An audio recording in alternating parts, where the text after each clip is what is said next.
wrong. They refuse to see it because they Mm-hmm. have to keep the message going just in one direction and one direction only. And unfortunately, that's what's happened with a lot of these news media outlets. They got to keep the message. This is where we need the message to be, regardless of whether it's right or wrong. Just blast this to them because this is what we want them to see. And if you think about it, it sounds very it sounds very much like what George Orwell wrote with 1984. Mm-hmm. We've got to put the message forth that we want the people to be able to hear. This is what we need to feed them. We can't give them any other information. Only the information we deem, feasible for them to have is what they're going to get. And we're seeing that with a lot of these news media outlets. Because of the This Smith-Mundt Act that Obama put into action when he was his first term, it lets them lie.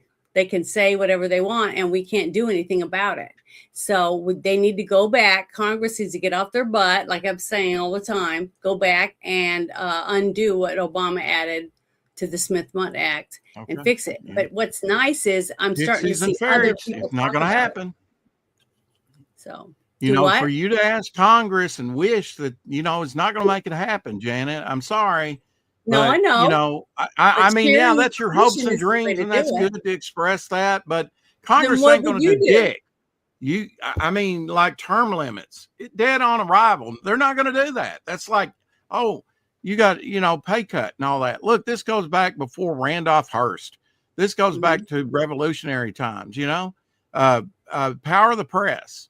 It is a heady thing. They want to form public opinion, and always have had, they've been a strong arm of the government for a very long time, used in for good and bad purposes. And so this is nothing new.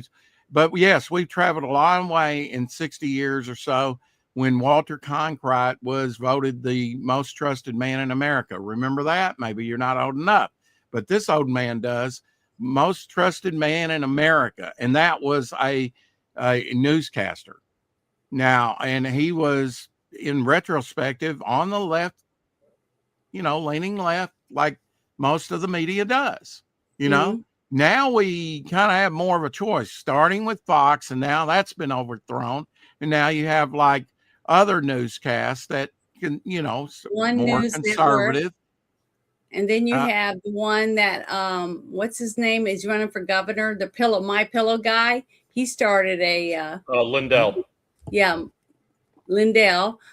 He started a news company. I can't remember the name of it right now, but I have played a few snippets here and there of his. Didn't Trump start something?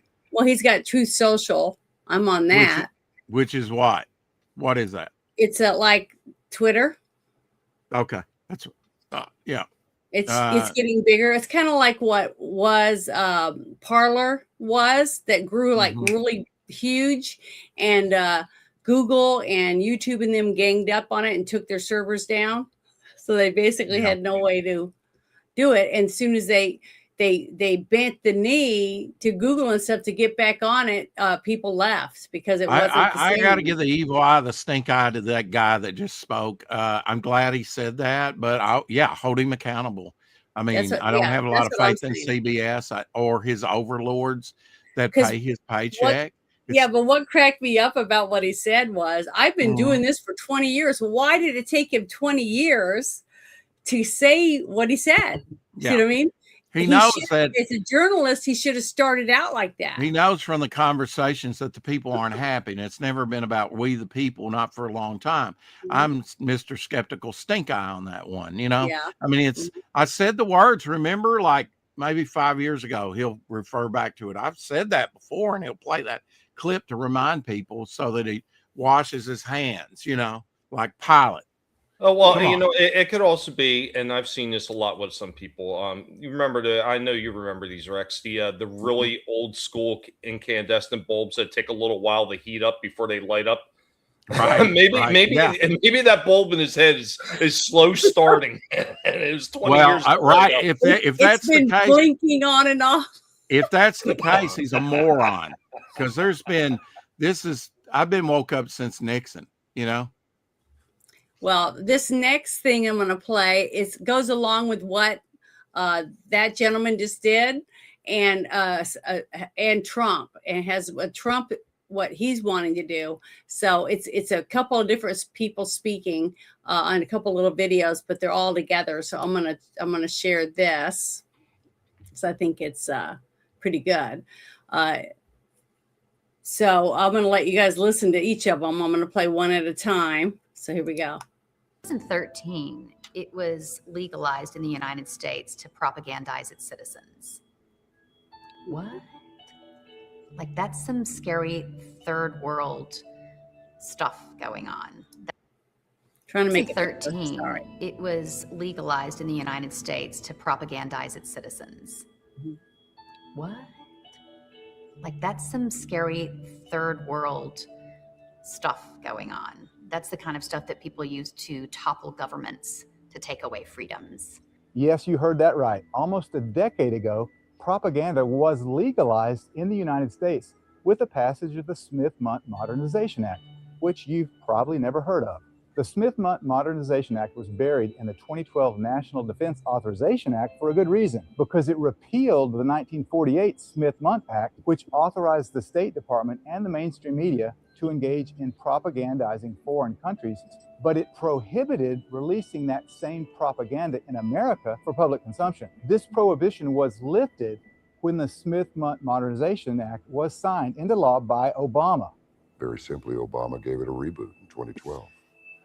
So no matter how outrageous the propaganda may be, it's completely legal. Propaganda, in other words, a false narrative for whatever specific purpose, is now much, much easier to perpetrate on the people.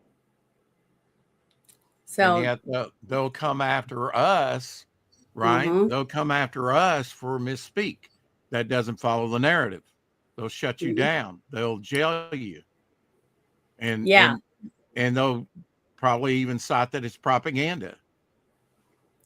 But I wanted to share that. Start to realize how easy it is to manipulate an entire population of 366 million people. It's not much harder than herding sheep or goats or cattle. In the 1930s, there was a law passed that the United States government shall not participate in any type of misinformation propaganda campaigns directed at its citizens. And in 2012, the Obama administration and the freaking Congress that sat then repealed it. It is legal for the agency, the sister agency, the FBI, and the rest of them to put out intentionally misinformation, propaganda to American citizens now, and has been for 10 years. When was the last time you heard any congressperson? They didn't fuss about it back then. They're not fussing about it now, just like the Patriot Act. Yeah. Okay. Both of these things, I've talked about the Patriot Act a few times, and I've talked about the Smith-Mundt Modernization Act that Obama signed, okay, put back out there so that they could get hand stuff over to the news and tell them to play it. Same thing with Facebook. Remember, Facebook said that they couldn't help but do this, that, and the other because they were told they had to, okay, by the Obama administration and by Biden administration. So there was a few things that I found, and I was like, wow, some of this stuff is getting pretty deep, especially since Trump has been very verbal about coming out and saying that that Obama administration's the reason why they tried to steal the election, or they used his propaganda about the fake PP dossier and all the stuff with Russia was not real. That was all fake. And they're bringing that out. Tulsi Gabbard and all of them have been bringing more stuff out. But every time I turn around, there's more stuff. And this is the reason I wanted to play that for you, is to play this, because if you start putting these out there and you're listening to them and going back and reading about some of this stuff, what other reason why would you need to do these things? To brainwash all of us, get us to hate each other, maybe cause a civil war, but to ruin our country from the inside out, basically. Well, So- Janet, I got to believe within the last, you know, from Obama forward with and Biden, that there Yeah. was so much damage done. We'll be talking about it 20, 30 years from now about what all really occurred. There'll be discoveries 20, 30 years from now. I got to believe with some of this crap.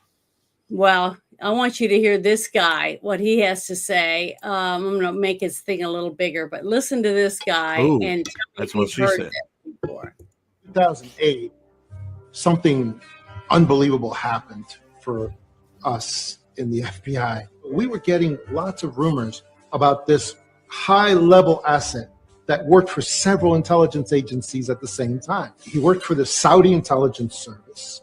He worked for the CIA, and he was being developed as a political asset in Chicago, Illinois. He was not even a United States citizen, but it was said that he was a student visa and that he was a national from another country. In 2008, everyone in the intelligence structure found out who he was. It was this individual whose name I don't like to say, who became president in 2008 of the United States. And I will faithfully execute the office of President of the United States. No, you won't. President of the United States. One of his code names was Renegade. Devil incarnate. Barry Sortoro, but he adopted a different name for his political career. Not even an Ran American him for citizen. president. The cabal basically, This is an exit this was the FBI culmination right here. of so many of their plans for so many years. His mission was to destroy the United States from within, one institution at a time. One of the things he did, of course, was he defunded our military. He brought down the resources that they got. But then he ordered our military in many, many instances and in various theaters to attack our allies and to defend and supply and help our enemies. That's exactly how he created ISIS. He would say publicly that the military were going to bomb our enemies, but then he would have the military actually bomb enemies of ISIS, our allies. He gave ISIS funding and equipment by basically ordering our military to take equipment into a certain theater and then abandon it. And the commanders would say, that's ridiculous. We'd just be handing that stuff over to ISIS. And the president's office would say, don't question orders, just follow your orders. And that. Okay, so all of this stuff, is it making any sense to you guys? Remember the Makes perfect pallets sense. of cash in the middle of the night that they were saying that they were delivering? And then the way that we left Afghanistan by leaving all of our planes and our Jeeps and our weapons, everything. We just abandoned the place. We left troops in Benghazi that were later killed. We We were told to look at stand all- down from rescue effort. Also remember the what was it called when they left all the weapons and guns and stuff on the other side of the border? They were saying they were trying to capture a bunch of drug running and stuff. It was called something guns and something. I can't remember the name of it. But all of this stuff is like when you start putting it together, and I was like, no wonder they're putting the information out about him being the one in charge at leaking the information, knowing it was fake, to oust a sitting president. Okay. And this is was a person that was president of the United States. Okay. But you have all the people now. You got the Kennedy that's in there. You got Tulsi Gabbard that wasn't really a Republican or whatever, a GOP. All of these people digging up this information and putting it out there. That's Okay, what's scary, that a man that can have the agenda, not even an American citizen, can become president. Mm-hmm. But it's all this stuff coming out and adding more and more and more to the story, going, wow, they went through a lot of work to get this all set So up. why isn't he in prison? I don't, because they have to get the whole thing together. Did you know about this right here? Oh yeah, they'll be getting till the statute of limitation. They'll never get him. I predict that right now. They'll never get him. When something I'll eat does my hat. happen, I know, but when something does happen, I expect you to apologize to the people that. I'll apologize and eat my hat. Okay, well, I would love to see that, because Okay, I am starting to see why it's taken as long as it is. Now, we've arrested drug dealers, we've arrested child traffickers, low hanging fruit. I know, but it's still people that are being put in prison. I hope so. I will be dancing on my roof. I said that if he gets defeated, I'll be dancing on my roof. It never happened. Well, all of these people are all interconnected, because all the money, they're shutting down the money. When they don't have drugs to sell and they don't have children to sell, they don't have women to sell, they're not making money. Biden was a useful idiot, but Obama, he was strategically placed. I blame Obama for a lot of this, especially the racial tension. He could have been the great. He could have done more for blacks. I'm not calling that right. No, I mean, when I straight out of high school, applying for my first job besides on the farm where I did work before, straight out of high school, when I was hired, it's like, I said, why is that? Well, we have to hire so many women. We have to hire so many blacks, brown skins, whatever, minorities, that's when my eyes woke up right there to that. We got to hire a certain amount. It's like, why don't we just hire the most qualified person? Whether the thing is, if you believe what that gentleman just said, okay, and he was FBI agent, if you believe what he said, and I do, even some of it, then Obama was not put in there to help raise the black man. He was only in there for one reason: to go under everything, turn everything upside down, so all of us in America are fighting each other. Because if there's chaos in here, then they can get away with putting out the different laws to be able to track you, to be able to get your fingerprints, your DNA, to make sure that you all are on the digital thing to where you can't use cash. I mean, all the different stuff. It's slowly being implemented because of they're saying for security purposes. But listen to this thing. This is another one. It says, all roads lead to Obama and the intelligence community. Raised by elites and groomed by intelligence, not only to infiltrate the United States with the presidential seat of power, but to destroy the United States, one institution at a time. This is another video, not by the same person, but listen to this. It's just very interesting how everything that we've heard about how he set up the whole thing to get rid of Trump. Okay, so we had to get rid of him. We can't let him in there. It's Hillary's turn. Hillary's supposed to be in there. So here we go. Nobody knew there'd be a pandemic or an epidemic of this proportion. There may and likely will come a time in which we have both an airborne disease that is deadly. And in order for us to deal with that effectively, we have to put in place an infrastructure, not just here at home, but globally, that allows us to see it quickly, isolate it quickly, respond to it quickly. So that if and when a new strain of flu, like the Spanish flu, crops up 5 years from now, or a decade from now, we've made the investment and we're further along to be able to catch it. It is a smart investment for us to make. It's not just insurance, it is knowing that down the road, we're going to continue to have problems like this, particularly in a globalized world. The day after an election, the director of the CIA authorizes a president-elect to begin receiving a PDB, a president's daily brief. And so the day after the election, they go with this 16-page document and they say, Mr. President-elect, wait till you see the cool things we're doing all around the world. And they've sucked him in. They made him one of the guys. And then we get the feedback. at the CIA. Oh, the president loved this. The president had a follow-up question on that. Oh, the president said, "Oh my God," when he read this. Well, it almost sounds like you're psychologically profiling the president. Oh, I think that's exactly what they do. And so they use the tools that they have employed for decades to subvert foreign governments to subvert their own government.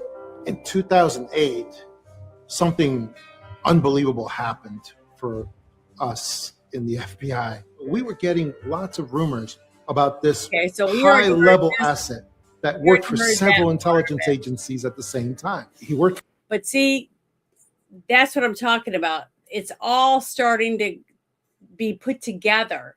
So it's laid out in a timeline trying to show you the people, basically, of who was doing what and who they were doing it to, which was all of us, okay, as American citizens.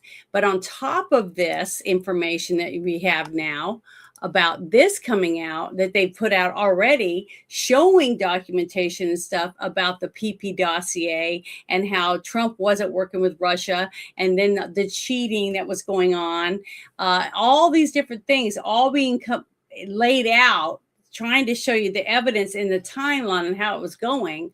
All of it already that we've got out, but also the stuff that hasn't been released yet, that they're still trying to set the stage for something huge. I don't know.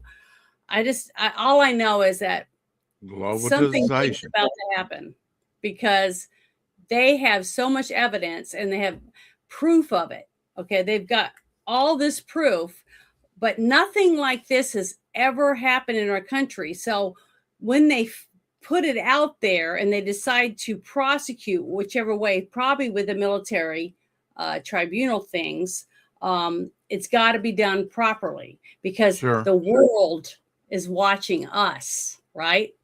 And a lot of it's going to come out that we screwed over other countries. Not, our country did it.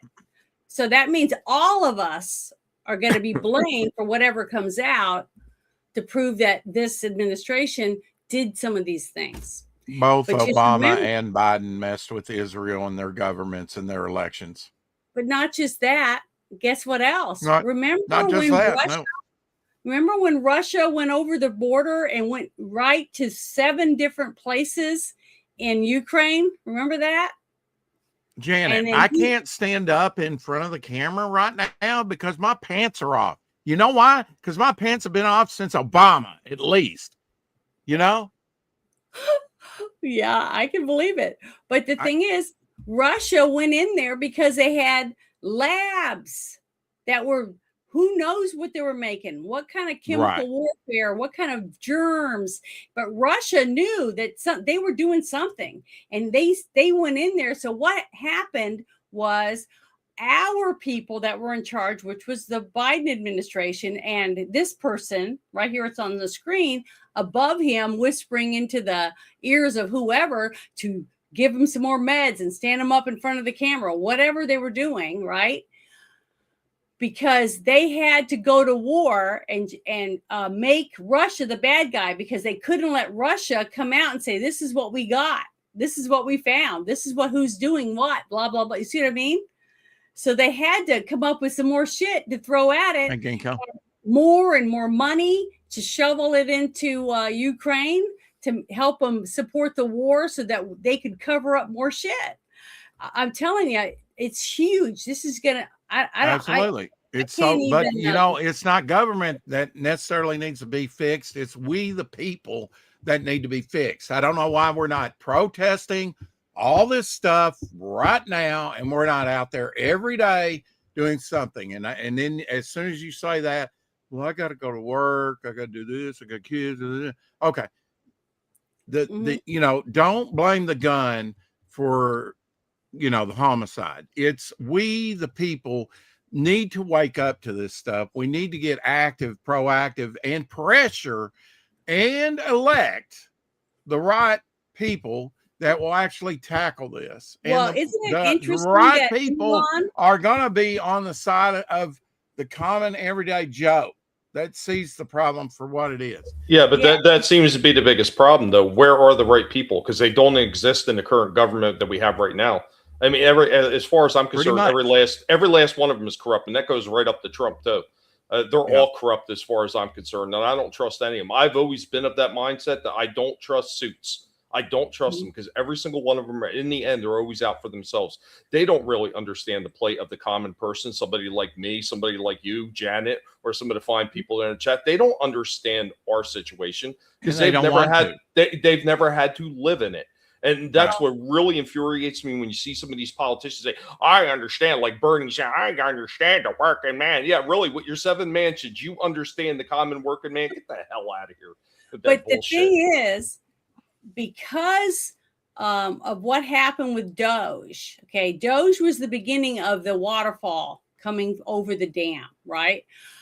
They started finding all this corruption, where all these NGO money was going, and money from us. You and I worked our asses off to pay taxes out of our checks, going to these different things that Congress allotted the money to go to. Okay, Congress is the one with the purse, the one that's allowed to spend. So all these NGOs were signed off by Congress. Okay, so that's what people are not understanding, is how the money works in our country. So when Congress gave it to them, that's why you had to have, was it Marco Rubio is the one that's been traveling around and trying to shut down, not Doge, but the different NGOs, right? And trying to improve his image so that he can run for president later on. Maybe. But the thing is, maybe about it. Well, somebody's got to do it. We can't just. I'm not arguing that, but let's look at the other side too. He's in it for him. Right now, the side I'm looking at is the taxpayer side. Getting the money to cut off the money, stop spending our money on people that are 220 years old, still getting a check from Social Security, arrest the people that are cashing those checks, start stopping the funds from going to any country, any of this stuff. Stop the spending. Yeah, stop the spending. Once you stop the spending, okay, and then you start closing in like we're doing little by little with the drug dealers and the human trafficking. That's other $300 million in one area a year in human trafficking. That's how much money they make, because you can sell a kid every day, 5-6 times a day. You can only sell drugs once. Okay, there's money in it. Okay, that's why they made that movie that came out to try to explain to people. I can't remember what the name of it was right now. The Sound of Freedom. Yeah, The Sound of Freedom. Okay, and they had to fight with to be able to make that movie. What was that with the guy that played Passionate Christ? Yeah. Yes. Yeah. Okay. Okay, but the thing is that we got to stop the money. Once you stop the money and you stop the drugs from coming in, you stop all the other ways that they've been getting money, their money is dwindling up. And guess what? It's shrinking on them. They're shrinking because now the facts are coming out. The money is gone. We just found out that Obama just bought a house and stuff in another country, and him and his family are leaving and going there. And then you got a bunch of other people that are packing up their stuff and leaving and going to other countries. They said America isn't for them anymore, that Trump has ruined it. Well, it's because he's stopping them funds. He's stopping the wastes of money being used in criminal enterprise. And we are being paying for it, all of us. My whole life, I'm sure, all of our whole lives, that the first time we got a check, money's been going to this criminal organization. So you got to cut the money off first, then you can start doing the other things. And that's what I'm starting to put together. I would be interested to hear what Tommy's solution to government is. It's been so diluted down, and we have such a shit show, right now. How would he fix it? I mean, number one, the biggest problem that you have with government, especially the government we have here right now, is the bloat, the over accentuated bloat. When The founding fathers set everything forth, and had the Congress, you had to set it, and it was supposed to be led by people who actually represented the people. We don't really have that anymore. We have people that are getting into this as a career. Yeah, it's a money-making scheme is basically what it is for a lot of these people. You need to get back down to they are public servants. You get a small stipend. You are not making hundreds of thousands of dollars a year anymore. That's the first thing you get rid of. There's no incentive for them to be there for money but they have anymore. to pass that, right? They have to pass that law. Well, it's either that or you have some kind of emergency powers. I promise once the crisis has averted, I will give my powers back to the people. You got to pull a Palpatine at this point in order to be able to get this kind of stuff done. But once you make it so they're not in there as a career anymore and they're not making money off this, then you're going to get people that are actually going to be in there for the actual welfare of their communities and everything. And that's why I applaud certain people like Glenn Jacobs, the former wrestler known as Kane. He really is all about his community and everything. From everything I've read about him and everything I've seen that he does, he's all about his community first. Even if he doesn't agree with it, if all the people really want that, that's what he's going to push for in his community. And that's really what we need. We actually need people that are not in there for a career, not in there to make themselves filthy rich. We need people that are actually going to be in there for the betterment of their community, their city, their state, whatever it is. That's what we need. That's the number one thing you got to do. And for the people that are sitting in there and, they're taking all this stuff, like, they're being able to do shit like Pelosi did. You got to eliminate that too. It's got to be completely eliminated across the board. Trying to do that right now. Yeah. But as long as you're in office and there's no way that you're going to be able to use your position to be able to benefit you, that's the only way you're going to fix it. Because once you eliminate those problems, the only reason that somebody's going to be in there is to help everybody else out and help their communities out. That's the only way to do it. When we first started having people that would travel to Washington, D.C. to pass laws and stuff, they left. And then they went back and ran their businesses. Okay. And then they'd go back and make a vote or whatever. And then they come back and they ran their businesses. They weren't making all their money in Washington, D.C. They were making it from their jobs back home. And the sad truth is now you got them moving and living in Washington, D.C., not where their constituents live anymore. Yeah. Okay. And they want to make it a state. And that's but now they're working on a bill right now to get rid of being able to do stocks or anything if you're a Congress member. And they shouldn't be able to buy stocks when they're in Congress at all. Put it on a pause. Absolutely. They're not supposed to be there for a 60-year career. But that takes time to argue and do it by the way our Constitution is set up to follow the law. Because if we have both sides just doing whatever willy-nilly, then we're not following our Constitution. I voted for Trump because I believed that he was going to follow the Constitution and try to bring law and order back to our country. And so far, everything I've seen him doing when he went to California for the fires, trying to get them to get the water flowing again and change it so that the people can get their houses worked on, all the different things he tried, he left, and they said, fuck you anyways to the people. But Trump went there and tried to do something. He's tried, and he went to the other states that had the flooding and the mudslides, and he's tried to do everything he said he was going to do. So as long as he keeps doing that, I'm going to give him the benefit of the doubt that all this other stuff that's slowly coming out, whichever, even though it's slow, okay, it's coming out, and hopefully people are going to be held accountable. And I've said for the last couple of years, if we don't have somebody arrested for some of the stuff that everybody thinks is the most important, not just child molesters, people that are selling kids for a dime bag of drugs, have sex with my baby. What we the people don't understand is America's on critical care. It's been in the critical ward in the hospital for a very long time, economically, and especially with all these schmoes that are in office. And they're just like germs and bacteria, parasites, leeching all they can, but they want to preside, and Obama even admitted he wanted to preside over the decline of America. Well, he did it, and he was facilitating it along with useful idiot with whoever put him in office. But you got to remember, I know, put it in office, and that's why I'm saying we the people need to wake up. because we are funding our own demise. I know. We're I know voting in our own demise and our own rights away.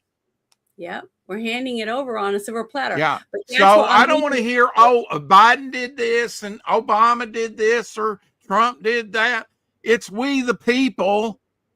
It's we Well, the people. you The have buck's to- got to stop somewhere.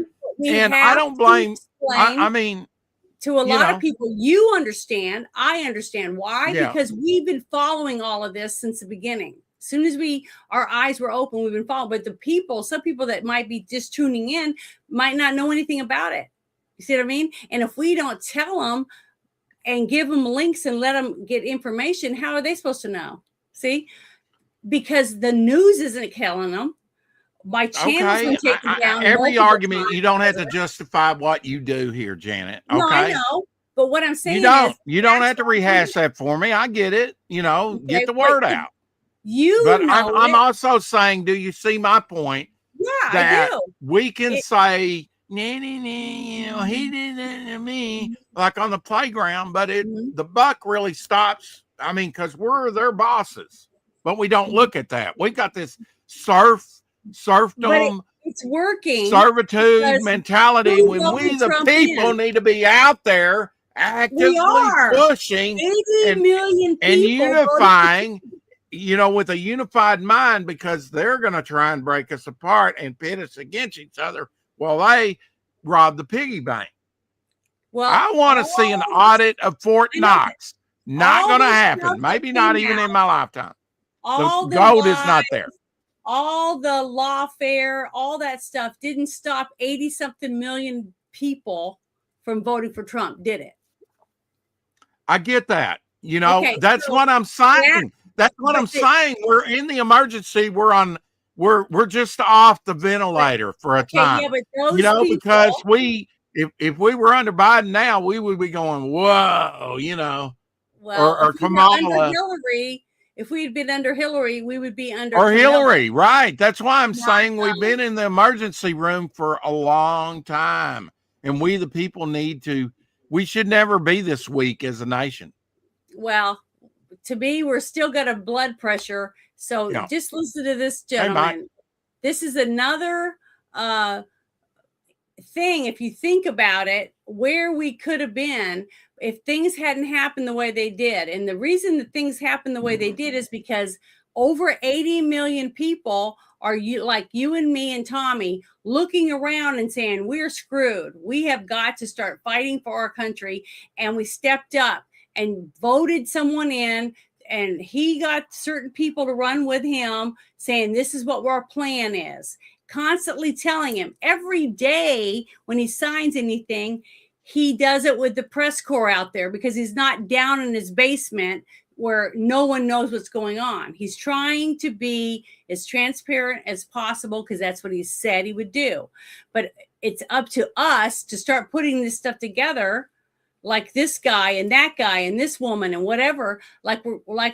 I bring this up so people can see it and try to connect it and listen to how all of this works together and how they've all been working together to our demise. But listen to this guy, because he's talking about Kamala Harris and Waltz. So listen to this. You know, just spitballing here, so bear with me. You know, do you guys remember when Kamala Harris chose Tim Walz as her running mate in 2024? Everyone was so shocked and surprised that, you know, she was trying to find this moderate, tough guy, white Democrat that was going to appeal to the middle. And then she ends up choosing this goofy, quirky, very feminine governor from Minnesota that nobody had ever heard of.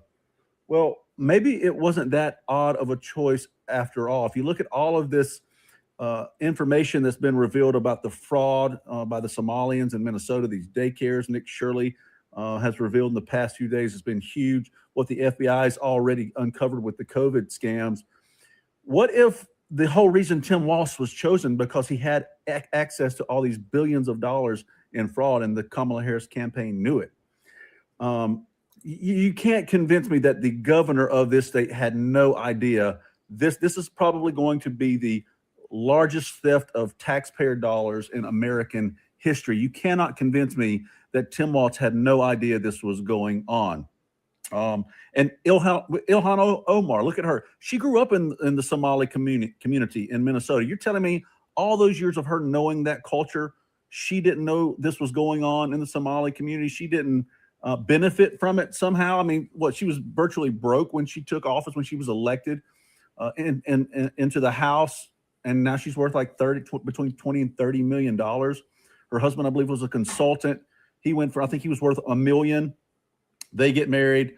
Campaign funds go to him as a consultant. Now they're worth $30 million. What about Keith Ellison? All these people in high places from Minnesota, none of them had a clue any of it was going on. It's either extremely corrupt or extreme incompetence. And I believe it's the former. You cannot convince me these people didn't know what was going on. And I cannot believe that Kamala Harris chose Tim Walz out of the other candidates who would have been far more qualified to be a vice presidential, be her running mate. So yeah, I think Tim Walz knew. I think he benefited from it. It's my personal opinion. I don't know what you guys think. Well, every single thing he said, you know what? Now that I think about it, it's 100% spot on. They needed another person that was corrupt already, had tons and tons of money, endless amounts, and us were constantly sending and throwing money to Ukraine, right? But this is another American that's been sitting there looking at all these pieces and putting the puzzle together. So when the time comes, which is the next video that I'm going to play, of what we got to do to get the arrests and stuff like that, this guy is another one of us. Another one of us has been thinking about why all these things are clicking together and why the Lego pieces are starting to connect to build this giant, massive tower of corruption, basically, and how they use you and I to work and pay taxes to try to get our measly house or whatever it is that we have, because we want freedom.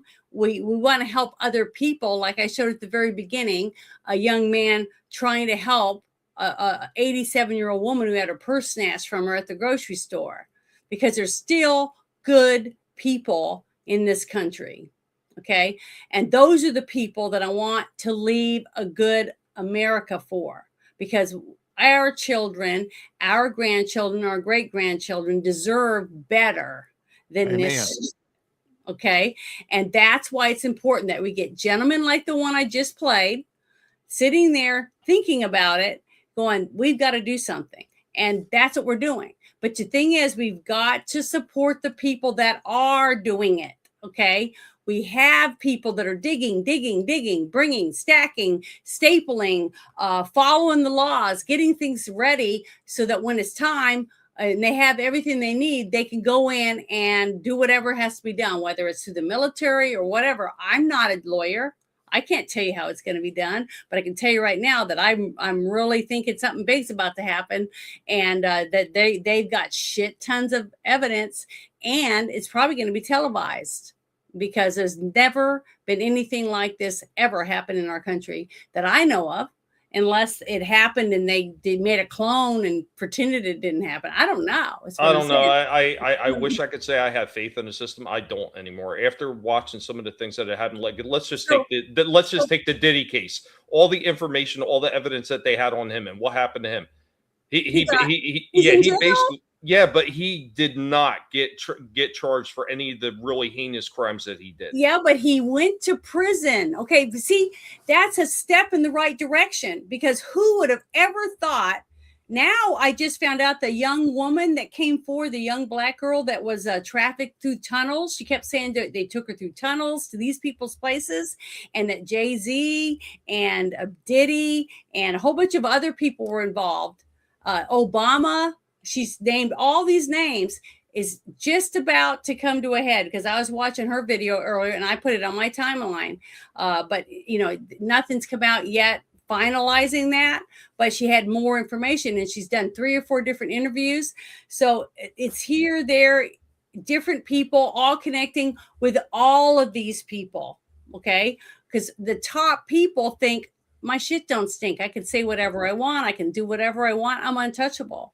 But they're falling. And the fact that they arrested Diddy, cleaned out both his homes in Florida and in California, and he actually sitting his ass in prison right now, to me is a miracle in itself, because I didn't believe that would ever happen. Well, but I mean, here's my problem with that. I mean, and I get it, at least something happened, but at the same token, if that was just an average everyday person that got arrested for something like that, would there have been the big deals or anything like that? No, that person would have went to jail for a very long time. As somebody who has had family that wound up in prison, I know that it doesn't take a lot for them to just say, yeah, you're guilty, goodbye, and you're off. And I think that's another big part of the corruption that we see when you're talking about people that are super wealthy, super famous, and everything like that. And it kind of goes back to what Rex was asking me about, how do you fix some of this stuff? And it all revolves right back around the corruption and greed every single time. And that's why you got to make these things a little bit less lucrative for these people that are in these positions. I know it's a little bit more difficult to get people in the entertainment industry because that's what they're there for, but there should be different standards set in place for people like that, especially people that are in the public face all the time. There should be stiffer penalties for people like that are doing illegal shit and thinking they can get away with it because of their money. Influencers is a new word. Yep. Seems to be bandied about. You should be held to a higher standard. Absolutely. Public service should mean more scrutiny, more oversight. And if you bitch about it, you're out of here. Well, just like we've always said, when we were kids, all of us, all 3 of us, what did we look up to? We looked up to police officers, paramedics, our school teachers, sheriffs, our pastor, and our elderly. Had role models. Our elderly, we would say yes, ma'am, and no, ma'am. We would open doors or pull out chairs. We were taught something. We were taught respect for other people. Well, it seems like during the time of the people that we're talking about, during their terms, who's teaching any of that stuff? The same people, just the 80-something million people, and maybe a few more, that said, we're sick of this shit and we're going to vote for Trump. We don't care if he's a felon or whatever, because they, all the railroading or whatever, because we were tired. We needed something. We believed in something. We believed that this person, with our help, could maybe do something about it. Now we're there. We've achieved that goal, but we haven't achieved the whole thing, because we have got to start seeing, like I said, arrests in 2026. But that's why I want to play this next video, because this is what he's talking about. And everybody knows who James O'Keefe is, right? YouTube know who he is, right? Yep, I've heard of him. Okay, so here we go. I'm going to play this. This is, I think this is, this is what I was talking about. This is what I was trying to lead up to about what I feel is going to be possible in this next this year that we're in, this new year. I think the big story of the year for us was exposing the government subcontracting DEI fraud. And I wore that ridiculous wig, and I met with these people that were getting hundreds of millions of dollars from the Treasury and SBA. And they told me that none of the money goes to minorities. It just goes to line their pockets. So even if you support these DEI, even if you think, it should go to the Native Americans, it doesn't go to the Native Americans. We went to California and interviewed the Native Americans, and they want all these people to go to jail. There's only so much we can do as journalists. Yes. We can expose it all day long, but if nothing gets done, what are we doing? It actually might undermine the credibility of your journalism if nothing happens. So I think it's important for us to try to hold the people to account that hold them accountable. My vision for 2026 is we need arrests. We need people to go to prison if they break. By the way, I would go to prison if I did this. So the year in review next year, our work will lead to arrests. And if it doesn't lead to arrests, I'm going to investigate the prosecutors themselves. There you go.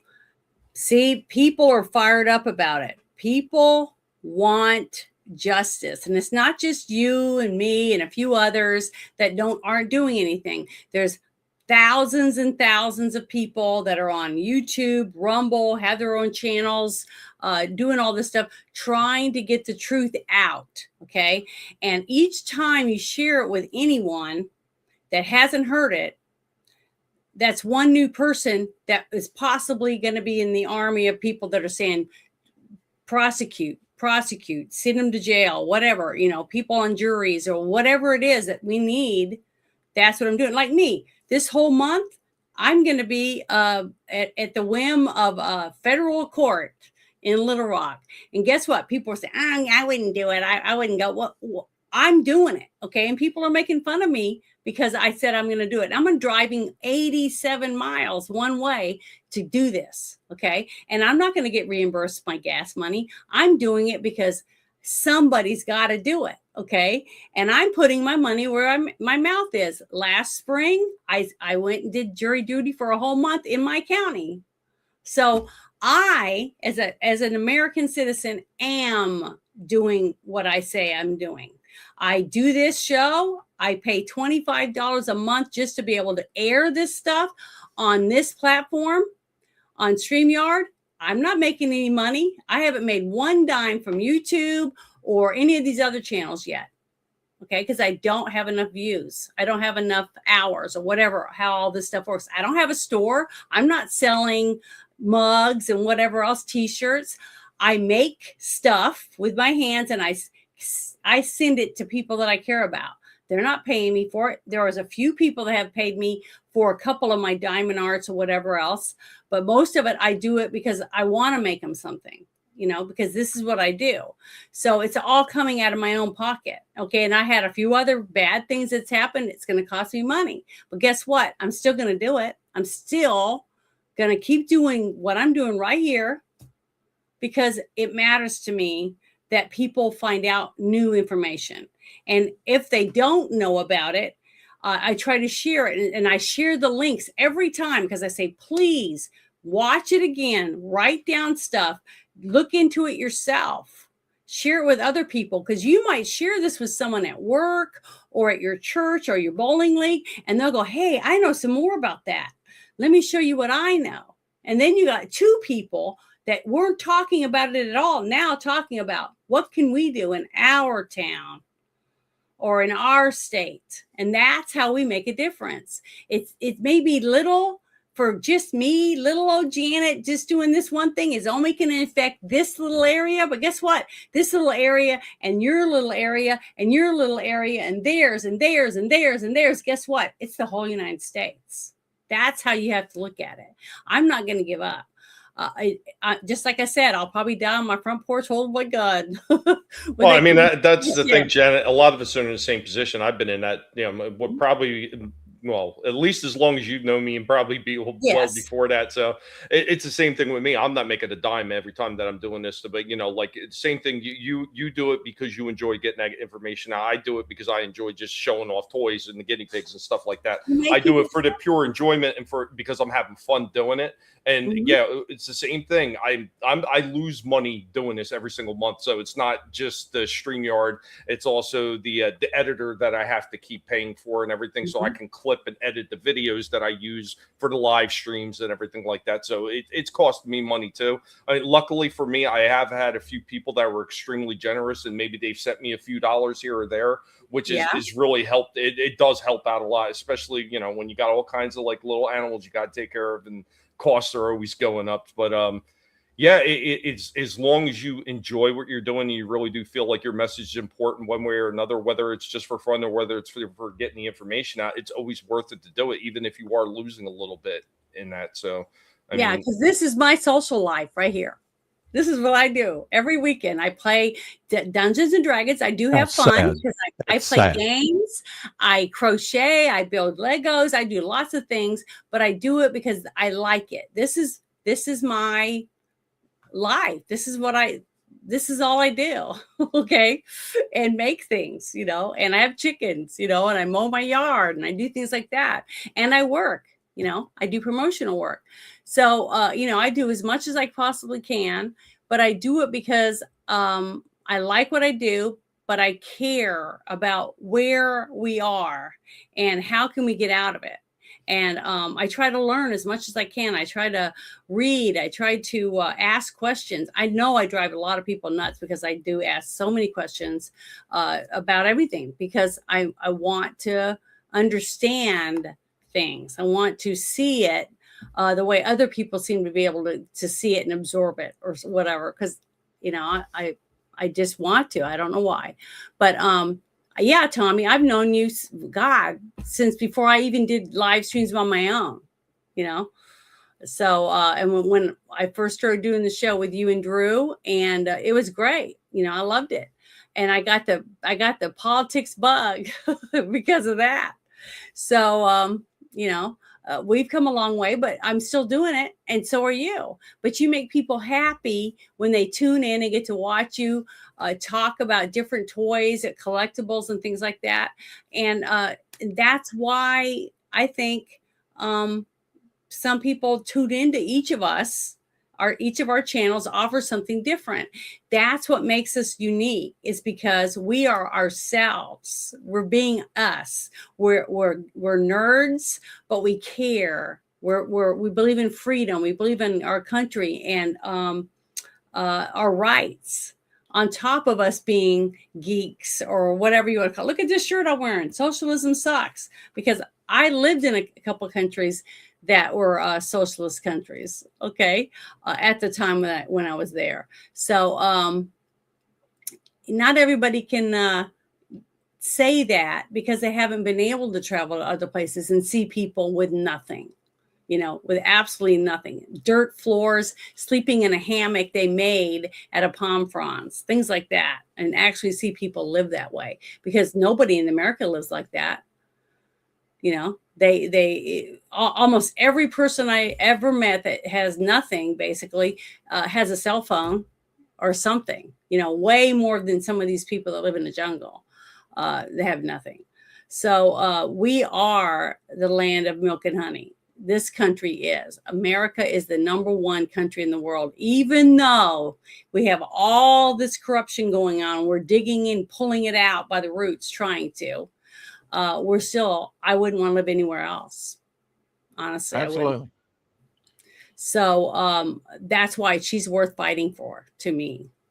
I'm willing to do whatever I have to, sacrifice, work in a chicken plant, wait tables, dig ditches, mow people's yards, whatever I have to do. I'm willing to do it to be able to try to save what's left of our country and build it back up again.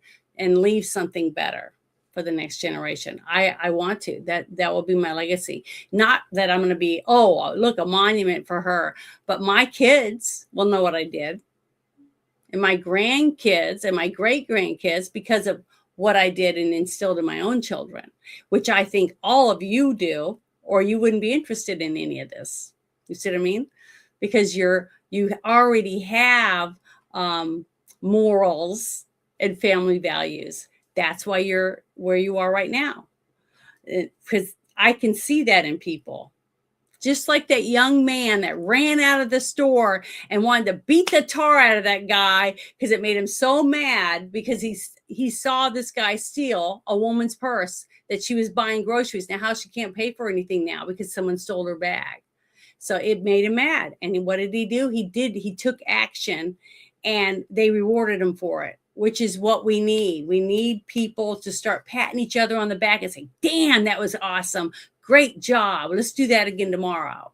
Who can we help tomorrow? What can we do tomorrow to make our town better? That type of thing, that attitude. And I see that in a lot of people, and more and more people are getting that way because they're fed up too. But guess what? Enough of us went to the polls, and I guarantee it was more than 80 million people. I really do believe that. That's how we outvoted the cheat. And I do believe that. So there was a shit ton of people that went and cast their vote. for the people that we have right now in this office and running things to the best that they can with what they have, and digging through and swimming through all that shit. Okay, that's what they're doing. And we have a president that took a bullet, and also multiple people have tried to kill him multiple times since he's been in office this time. And they tried to do it on national television. So, and think about that, because all of a sudden they televised the one rally that he's got to have at a teeny tiny little town that's boring as hell. Yeah, and very auspicious. Yeah, all of it. I mean, all of this stuff is starting to make sense to me, that who's in charge. We don't know who it is, but they're higher up than Obama. They're the ones that worked it to make sure that he got in office, and that Camilla almost got in office, and Hillary almost got it. I mean, these are some big people. So it's going to take a little time, but I really do believe this year something big's going to happen. And O'Keefe said the same thing. And he says, if something doesn't happen, I'm going to start looking into those people. And I would do it. And guess what? I've even got a few calls from that group, media group, O'Keefe Media Group, to go undercover and maybe, find out some information. So in the state of Arkansas. So, I'm wanting to do it. I'm willing to try different things to do the best I can to help my country. That's how I see it. Because by me helping my state, my town, I'm helping my country. That's how I look at it. But I want to show you this next thing I thought was really another thing that I thought was pretty interesting. I think this is the right one. So yeah, here it is. I'm going to share this because this is leading into the next segment of what was going on. But let me pause this because I want you to be able to hear this guy. And this guy is not a happy guy right now. So listen to this. Here we go. I have a quick question for you guys to work on while I'm eating my dinner.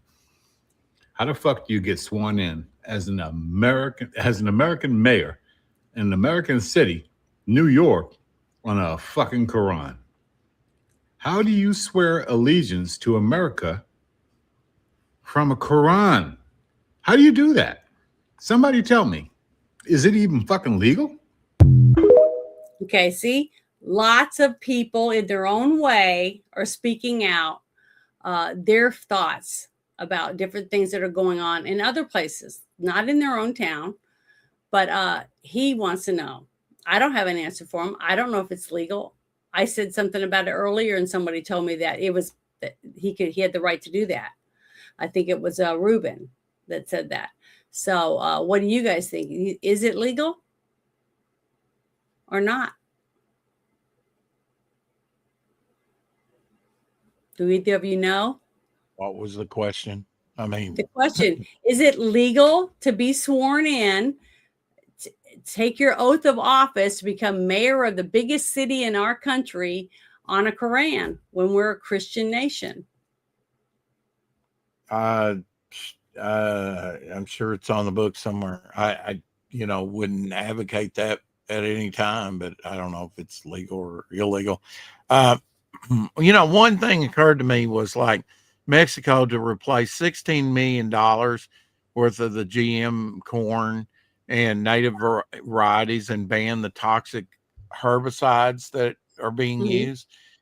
If we as Americans went into some of these smaller nations where, where things have not been corrupted as much as perhaps our country, and the laws that impede us from doing the right thing, if we would go in as group and go, you know what, America made these mistakes. Maybe we need to, run within those countries or something, or work with those political, entities or something to get the right people in to say, we're not going to make the same mistake in these smaller countries, and then possibly, shield them and help ourselves in the process by shielding other countries from being gobbled up and taken over like we've become.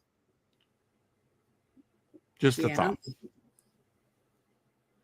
Well, I mean, it doesn't have to, the healing of America does not have to necessarily, because they're pushing a global agenda. Mm-hmm. Definitely. Yeah. Right. You and can tell so maybe we need to be reaching out to some of these places and saying this is a Because danger. Michelle, Don't fall into the happened- pitfalls we did.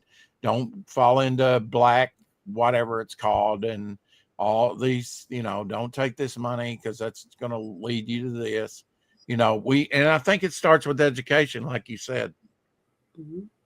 I think, if you don't know anything, Send in teaching teams. You can call it propaganda if you want, but let them know that they can do the but same. make it volunteer. See, it's Yeah. not propaganda if it's forced on you. It is propaganda if it's forced upon you. But if you send in a group of people, okay, and you say, okay, we're going to teach anyone who wants to know how to do this or wants to do that, you can sign up and you can join either one of these, and we will teach you anything you need to know about that or this. And people willingly go in and sign up and learn. Totally different than saying you have to come to this camp, or you're going or you're going to lose your job, just like they tried to do with the jab. Totally different. Well, I think you need to be completely critical of the type of people that you're educating, because you don't want any of the ones from the Leering Institute. That's probably not going to help you any. No, I understand that. I think there should be qualifications, just like we don't want to end up back where the DEI stuff happened, where you have a person, supposedly a security person that's supposed to guard your life from being killed by Secret Service, and you got someone who's 5'7" guarding someone who's 6'4". You see, it's ridiculous. You don't hire someone who's too little for the job. You don't hire someone to be a paramedic or a fireman that can't lift a 300-pound person and put them on a gurney. You see, it just doesn't make any sense, because guess what? It could be your house that they send 4 people that are DEI hires on a fire truck to your house when there's a fire, and they can't save anyone because none of them know how to do the hose or do any of this stuff because they're too little. They can't do it. They can't do the job, but they got the job because they had a JJ. Yay! Well, half of them just don't even give a shit about the job. I mean, and you talk about demoralization of people, and especially when you're talking about people of just say maybe even a particular country. You look at some of the shit that they're pushing over in like Scandinavian countries, where they're telling them, oh yeah, they're teaching now, they're pushing to teach in their schools now that Scandinavian culture, like the people that were Vikings, they were not all of the same race, that there was darker people that were Vikings too, and that they helped founded their society. This is the kind of stuff that they push. And what happens when people start hearing stuff like that? Like they don't matter anymore because they're claiming that, oh, other people or other races want to claim that are now part of it. It demoralizes those people. So then where are those people when it comes time to stand up to? They've already been demoralized. They've been told that they've been bad. They've been told that they've hijacked somebody else's culture and everything like that. So when you're talking about education too, it's really got to start at the lowest level before you even wind up getting into like trades and stuff like that, because so many people are just so demoralized at this point. They don't even see a point to fight it because, no matter what, they're going to get it from every single angle. Yeah. Yep, 100%. But here, that gentleman I just played asking the question about how in the hell can someone get sworn in to an oath to protect our Constitution when our Constitution is based on Christian values, basically, and they don't believe in Christ. Okay. So I don't know. It's just like saying they're a Satan worshiper or whatever, putting their hand on Satan's Bible. I mean, is that going to be legal? See, that's what I don't understand. I would like to. Yeah. I mean, I don't know if it break. The founding fathers would have said, yeah, that's a non sequitur. You can't go there. Sorry. I would feel like you're not fit for public office. Yeah, but see, we have freedom of religion here. So if you want to be a Satan worshiper and you want to run for office, I mean, they just voted in a open democratic socialist. Okay, and I got a video that's him talking about that in a minute. But just this next thing I wanted to share is another thing about what we are about to see. What we're about to witness is already going on in Minnesota and in Dearborn, Michigan, and other towns in our country already. Yeah, That's what gets me, Janet, is you have people openly saying, we are here to destroy the government. We are here to bring you down. This Christian society, tear you apart. We don't want a civil society. We want chaos. We want it our way, and we're going to get it. And people are going, what? What was the question again? I don't even know. Yeah, I wanted to read something real quick. I posted this on my YouTube channel. I was shocked that YouTube let me leave it up. But I posted this a while back. It says, hold on, I'm trying to find it real quick. Just give me a second. I got a lot. I post like a lot of shit on here. Okay, here it is. There are no examples in history of Islam assimilating into other cultures. They are only examples of Islam dominating, conquering other cultures. That's it. There isn't a single, nowhere in history, Islam doesn't assimilate. They will take over wherever they go. Does not play well with others. Yeah, this is a video to say, here we go. These people have already, they're still going to work. They still own businesses. They're still paying taxes, but they have to listen to this 5 times a day. All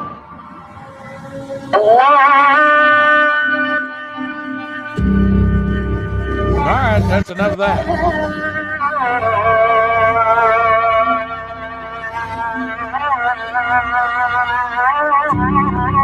And look at the building over here. Look at that. What's all over the building? Does that look like it's in America?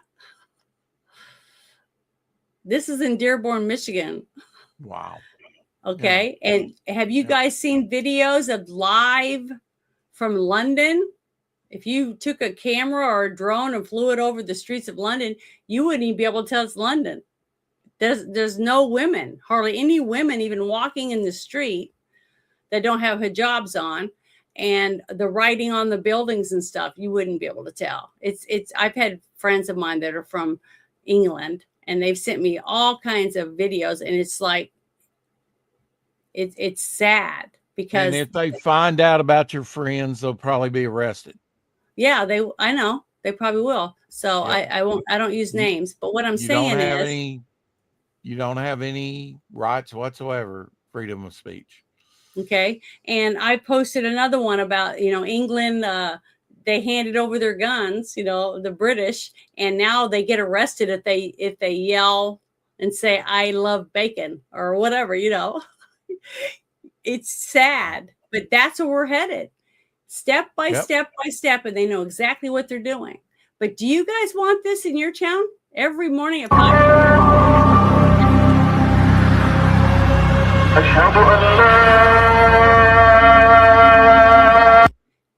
That's a hard no. Okay, and I've said this many times on this show. They're in Texas right now. You can get on Google right now in your state and see how many mosques you have in your state. Okay, and I have anything wrong with a mosque. If you're a Muslim, have you done that? And yes, I have for Texas and a couple other places for other people, but I don't have it all written down or kept all the records. But what I'm saying is, when they build a mosque and they're huge, okay, and they have separate areas for praying for women in their own church. Women don't even pray with the men, okay? Even in airports now, they set aside areas for the men and women to pray in airports, and they're not together either. They're separate. The men and the women are separate when it comes to Islam. So why are they doing a call of prayer 5 times a day everywhere when they have their own church to do it in? See, I don't understand that. Right. That doesn't make sense. Because that's a show of dominance. That's absolutely. That's infringing on other Americans' rights. If I was to go out there and play Scottish music or Christian hymns, they would be throwing a tantrum over it. So I don't understand why these people that live here, the Americans that live in Dearborn, they just been over. They're basically, if you look, you can see them all walking around the city, holding their ankles, just all bent over, walking around, because that's where they put themselves. But I don't want to end up there. That's what I'm trying to get people to understand. I am going to do whatever I have to save where I live and try to save my country from that. And See, now if there was a mosque somewhere near me, I would be that wise ass to get like one of them older school, like 1980s boom boxes and walk into the mosque playing like, I don't know, Slayer, Rain in Hell or Rain in Blood, rather. There you go. Just, he would walk in, but he wouldn't walk out. He would walk in, but he wouldn't walk out. I'd walk out. I'm not sure the boombox would make it because that would probably wind up becoming a projectile. Yeah. Well, this next thing is leading. I was played that to lead into this next thing. It's I just don't know what's going on. But here you go. I'm going to show you this. This is him being sworn in. Raise your right hand. I, Zoran Kwame Mamdani, Zohran Kwame Mamdani, do solemnly How much she rehearsed that. that I will support the Constitution of the United States. that I will support the Constitution of the United States, Lies, all lies. Constitution of the State of New York, And the Charter of the City of New York. and the Charter of the City of New York, And that I will faithfully discharge and that I will faithfully discharge the duties of the office So funny. Uncovered women the mayor of administering that. according to the best of my ability. according to the best of my ability. So help me God. So help Okay, me God. well, I want to show you something, people. See what's in her hand? Quran. Okay. Yeah, but she's holding a book with the Quran on top of it. She's not allowed to touch it. But I guarantee no one's going to ask why she's not just holding the book in her hand and letting him have his hand on top of it. Women aren't allowed to touch a Quran. Really? I didn't know that. If it's It doesn't his, surprise she me. can't touch it. Huh? Okay. Did you guys see when Moving on. Okay. I know, Didn't but answer my did you question, but know? that's fine. Nope. Go ahead. Say it now again. I just wanted I some said clarification on that, on what? on the Quran.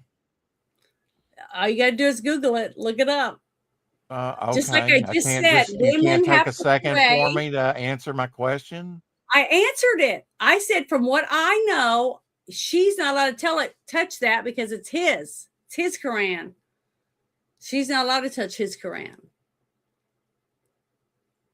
She's a woman. And she's showing skin and all kinds of different things that are Sure, totally both of them are. Yep, And she probably eats pork. I mean, just or has a dog. definitely. Yep, There's a lot of things that they don't agree with. sure. When you'll start seeing changes, we'll see it. Oh yeah. But I wanted you to, I just wanted to see if anybody notices this. But anyone in the chat, if you know anything about this, why don't you please fill us in on it? I'd appreciate that. But just like that one gentleman said, is it legal? See, I don't know. I'd like to find out. But Probably not. also, I was told that he wasn't even really an American citizen because of the way he was brought over here. But I don't know that either. So that's what I'm That saying. needs to be looked into. Absolutely. Well, Look what happened with It should have Obama. already been looked into. Okay. But I don't know. That's what I'm trying to say. It's hard to share a lot of this stuff because we don't have anyone to give us any answers unless I go to like a government website or whatever and try to find out, as much of it, any of this stuff as I can. But let's see if this is the, no, yeah, here's the other one. Okay, hold on. I'm going to play this one. This is called RARE. It's a foundation, okay? And this is a foundation that's trying to save people from letting the Islam take over our country, basically. That's what this group is. But here we go. Listen. Tonight on Rare TV, we are naming the threat plainly. Our enemies have placed a dangerous foreign infiltrator inside New York's government, and his name is Zohran Mamdani. And under federal law, he has been eligible to be stripped of his citizenship and deported. The question is, why is our government not acting?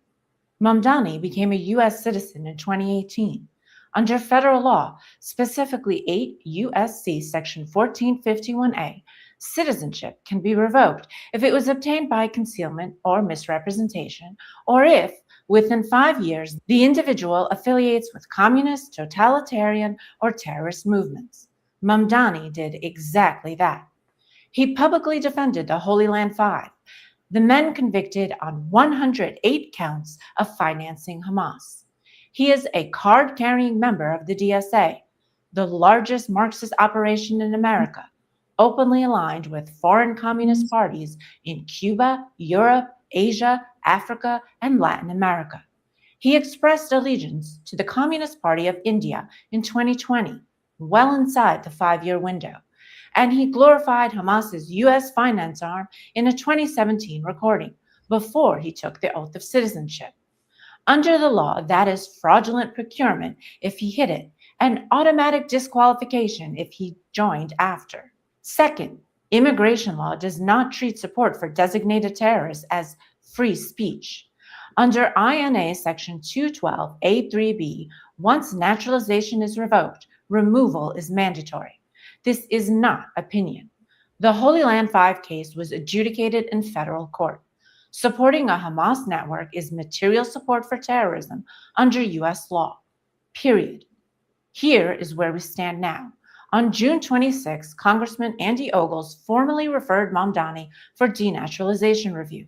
He then met with Attorney General Pam Bondi in the White House on July 1st and raised what he called, quote, the New York situation. And today, October 28th, Ogles sent a follow-up letter urging DOJ action based on new, troubling information that has since emerged. The question is whether this government intends to enforce the law or to abandon the law when the offender is ideological royalty to the left. Because this is the precedent at stake. Will America allow an Islamic terror-aligned Marxist to keep U.S. citizenship, run for political office, and weaponize our system against us with full impunity? The answer now sits on the desk of Attorney General Pam Bondi. In the meantime, Rare will continue to call for his deportation. Okay, I wanted you to see that because you asked a few questions about whether or not if someone's been looking into it and stuff like that. So they have been. People have been looking into it and stuff. I don't know what their conclusions are, but I sent something to you, Rex, on your Instagram. But I'm gonna read it. I'm going to read this out loud. This is just part of it because I shared something on my timeline. It's a lot of information. So it'd take me a while to read it if I did. But this was just from Search Assist. It says, a woman can touch the Quran if she's in a state of ritual purity, which they were not because they weren't dressed properly, for one. However, it's generally considered forbidden for her to touch it during ministration or any other impurity. If she has any other thing going on with her that's impure, which means she's not a Muslim. Not a Muslim, I mean, she doesn't practice Islam. If she's not, in that religion and she's not wearing the proper attire and stuff, then she is not pure. Some scholars allow her to touch translations or interpretations of the Quran during these times. So you'd have to go look at it. But there's a whole thing, and I posted it on my timeline. So if anyone's interested, go to my timeline and click on it. It says DuckDuckGo, because that's what I don't use in Google or any of those other things to search. I use DuckDuckGo. Click on that, and then you can read all about the rules of a woman touching a Quran. So there you go, because we're impure. Especially if we eat pork or we have a dog, there's a whole bunches of stuff. So you wanted the answer, I sent you something. So I wanted to make sure you got that. But there's a lot. What are you saying, Janet? Like right before you'd pick up the Quran, you'd have yourself a nice greasy pork sandwich served in a dirty ashtray first? Yeah, I played that one video a while back, and it had an Asian man. He was talking about, he's in England, okay? He's a British Asian, and he's mad because of what's happening to his country when it comes to Islam. Islam is ruining his country, basically. and they don't assimilate. Just like I said, they don't go there and start living the life of a British person. They go there and turn every British into an Islamist, basically, is what they do. That's what they've always done to every country they've ever been to, because they outbreed you. They'll have 10 kids a year, every one of yours. And after 10 years or 12, 14 years, they run the schools and whatever else. They just start taking over. And you let them, because you give them all the Absolutely. you need to be hung on your own tree. There's a meme I saw a while back, and it shows a guy with a noose around his neck, and he's got a seed laying on the ground, and he's holding a water can, and the rope is around the seed, and he's watering it. It's basically, you're about to lynch yourself when the tree grows. It's going to take a while for it to grow enough to hang you, but you're going to hang yourself, basically. And that's where we're at. That's where we are if we don't do something. Because basically, we are setting up our grandchildren to become, your daughters will all be owned. They won't be able to pick and choose who they want to marry. They'll be given to whoever. They will mutilate them when they're like 9 so that they can't enjoy marital pleasures, if you know what I'm saying. All these things. And all you got to do is go and look up Islam. Start looking it up. Read about it. If that's what you want to live like, then go live there. Go to their country and do it. But this country isn't set up to be run that way. We have a constitution, and each of our states have their own constitution. That's how our country is set up. You want to go over there and live? Go for it. If you want to do that. We did a movie. It was called Not Without My Daughter.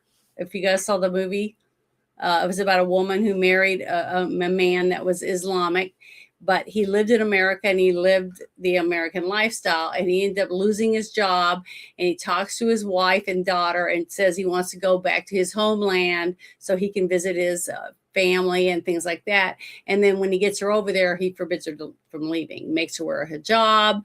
The daughter's almost old enough to be betrothed to somebody. The wife wants out. It was done with Sally Field. It's a very, very good movie if you want to watch something. And the colleges propagate that. They aid in that. Even when after graduation, you know, when I got out at the university here in Jonesboro, you know, they have a mosque here in town, not too far away from where I work or my house for that matter, part of the exchange student. And they want that money. They want that foreign money from Saudi Arabia and other countries. Some that come over don't have any money. Okay. They come over, they study, but they don't have any money. But there's some that are ultra rich, and they try and take American women back and, you know, beguile them, not knowing once they get them over there, you'll be lucky if you ever see them. Actually happened to a friend of mine. Well, the thing is, I think she eventually got back here, but she was one of the lucky. If they have someone that helps them, they'll be able to get out.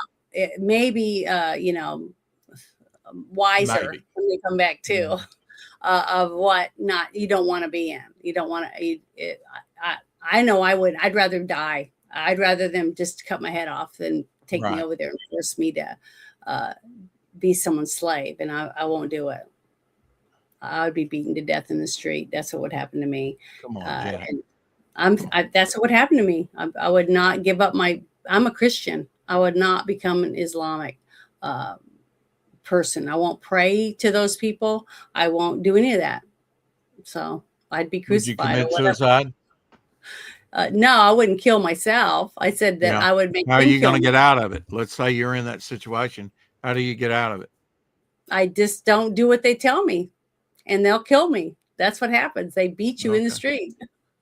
They'll rape you to death, like what you saw. What happened to all those women that were dragged through the streets after they were taken from Jerusalem. Yeah. Well, you saw, you know, under Obama, he allowed that to happen with the Muslim Brotherhood in Egypt to that one reporter. To over, you know, the hour of like, it's like 2 hours. Women are nothing. Women are less than dogs. Okay. Right. All women are for is to have children. That's it. and boys are for Yeah, fun. and take your aggressions out on. Yeah, well, whatever, Yeah. and slap Yeah. you around or whatever, and you do what you're told. That you're just a piece of meat. You can't go to Yep. school. You can't have a job. You can't drive. You can't do anything. You're Can't nothing. learn to read. No You are a education. doormat as a woman. Yep. Over there, so Yep. you're basically nothing, which is sad. And I would rather be dead than live that way. Period. I wouldn't want my daughters to live that way either. So that's why I hope this doesn't happen. If you have daughters, you should be thinking about this, people. But I want to share this other one. This is about the Clinton Foundation. I thought that you guys would be interested in that. This is a website. It's on X. It's the Clinton Foundation Whistleblowers, and that's all they do is they post tons and tons of information on here about all the different things that they've uncovered, what they're working on, what documents they're trying to get from the government. It's just there's so much on here. I cannot even, tell you about all of it. And I'm sure that a lot of this stuff that's in here, the government already has most of it, probably every single thing that they've probably got. But I want to share the link to this because if any of you haven't, if you're on X and you haven't gone here and looked at some of this stuff, you're missing out because there's so much stuff about in Haiti. I can't even list everything. It's just so much stuff. But I always wanted you guys to see this, and I wanted to take this right here, and I'm going to put it in the chat because I want any of you, if you're on X, to please follow this profile because they put some good stuff in there. There's tons of information on there, and that's how you learn. You follow these people, you read what they put out, and then you share it with other people. And anything new that's going to happen or about to happen or whatever, I'm sure that they'll also have that out there too. So I'm trying to find this. For some reason, my screen is green. It's not, when I'm clicking on it, I'm not seeing a picture or anything. I'm just seeing a green screen. So I have to click on it and open it before I can share it because there's nothing there. I don't know why it's green. Okay, this is what I wanted to basically close the show with. Everybody knows who this is, right? The young man, one of the people that went there and busted open the whole thing about the fraud in Minnesota as a street journalist, basically an actual journalist that was investigating this stuff. So his name's Nick Shirley. Okay. And I wanted to show you this interview with him and share it with you guys. It's on the PBD podcast. Have you gotten any threats, like actual death threats? Yeah, well, in person and also. Can you tell me about that? Like, are they messaging you saying we're going to get you? What are they saying to you? Yeah, like they're saying, oh, like kirked. You're going to be kirked. You're going to be kirked. That's what they're saying to you. Yeah, like you're the next. You'll be the next Kirk. And it's just like, are you kidding me? 'Cause it's not even like I hate what's happening right now. Like, I feel bad for my family, honestly, because it's like, yeah, like we didn't do anything wrong. And yet you guys are coming after me like I'm some sort of villain, right? So I'm like, my little sister's getting phone calls. I'm like, why are you guys doing this? Your little sister's getting phone calls? Yeah, from like the news. I'm like, okay, don't talk to my family. I mean, some news in India, they doxed my home. They doxed my dad. It was really weird. I haven't even told my dad about that because I just don't want to even bother him about it. Well, Dad, you know now. But like they put it, like it's just like, are you guys kidding me? Like, why are you guys coming after somebody for going against fraud? Like, I didn't make this a right or left issue. I just showed you guys that fraud was happening, and now you guys are coming after me. You're saying, I'll be the next Kirk. You're literally stopping at intersections and coming after me and trying to attack me. Like, what? Why are you so evil? Like, what's wrong with you? Like, what? Why are you defending fraud? Do you like money being stolen? No. And what are you doing? You're a racist. No, I'm not a racist. I'm just telling you what the facts are. You guys are stealing money from the people that are working hard here inside the United States. I was literally talking to a black man, and then the Somali man comes out, and he's also black. So I can't understand what they're thinking, calling me a racist. I'm having a great conversation with a black man, and then another black man comes up and he's Somali descent, and he comes and attacks me for being a racist. Like, no, I'm not a racist. It's so stupid. And that's why the fraud has been able to happen for so long, because people like Tim Walz are afraid to be called racist, afraid to be called racist. And me and my generation, we're over it. Like, we don't care. Oh, I love that, buddy. Like, we do not care. Call us a racist. I do not care, because I am not a racist. We're just seeing that prices of homes are so expensive. I don't even have a friend that can afford a home. People aren't getting married because of how expensive things are. And we're paying so much money in taxes. Most kids are, I'm lucky because I didn't go to college, but most kids are starting their life off behind the starting line. They're thousands of dollars in the debt. And so, yes, we're upset because you guys are stealing millions of dollars and getting rich. And then you're bragging about the white man working on TikTok. Who's actually the racist? You're the racist. You're the one saying the white man, you work white woman, you work white man. We're sick of it. Nobody cares. Like, stop committing fraud. If you're going to be here, be happy to be here and work hard like we're working hard. Whether you're black, Mexican, Asian, white, just go and work. And don't start playing this victim card and start trying to play political, make things political about money, for instance, or don't get mad at people for making money. Like, that's why America is the greatest country in the world, is because of capitalism. And we had 250 years to do it. All these other countries had thousands of years to do it, but they didn't do it.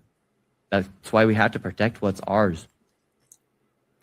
Well, see, this is another reason I wanted to play this, is to show you the other side of the fence. Okay.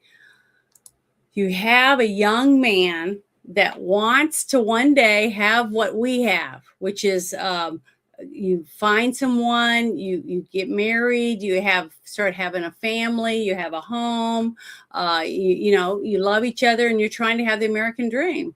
That's all he wants. But just like you said, they can't afford it. They can't get a home. They can't make enough money to pay their bills because the taxes are so high where he lives. Okay. Then he finds out about all this fraud through these daycares, whatever, that are also in Ohio, and other states have these same Somali daycares going on that probably have no kids in them, basically, just like these ones. And what happens to him? Because he's trying to be a good American and trying to get the truth out, he gets death threats. They call and harass his family. Someone might even try to burn their house down or blow up one of their vehicles while they're in it. Who knows what horrible, terrible stuff these people are willing to do.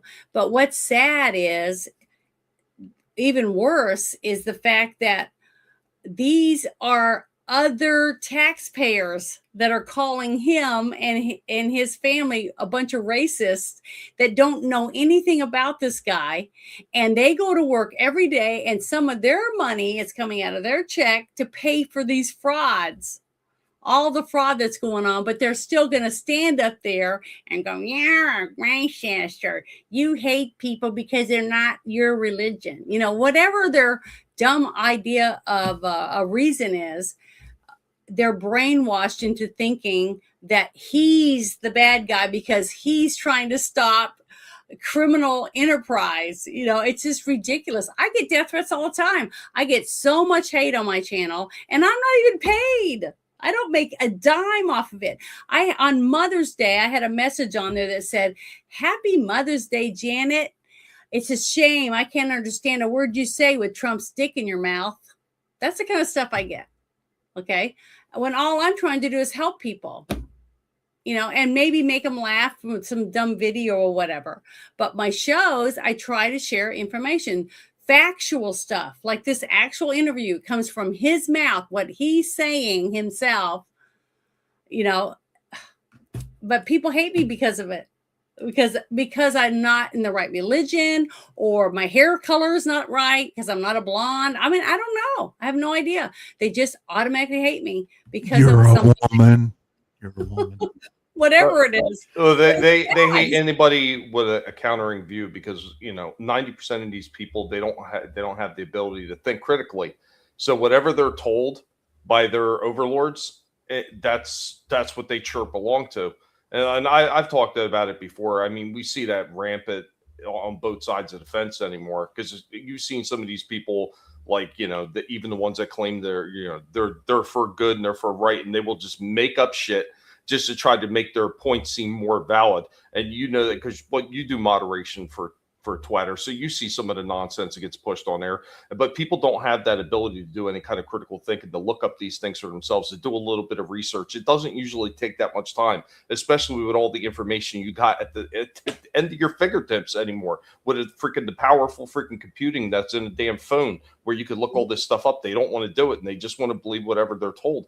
I mean, it's kind of like in the days of the town crier, really. I mean, if you look at the way social media has been constructed, with the narrative to just be able to spin in one direction on one side of the fence or the other, it's the same damn thing. You got your town crier who's giving all the talking points that everybody needs to follow, and everybody just curves over and follows all of it without question.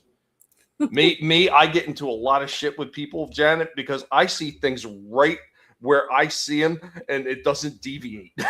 And I tend to irritate people.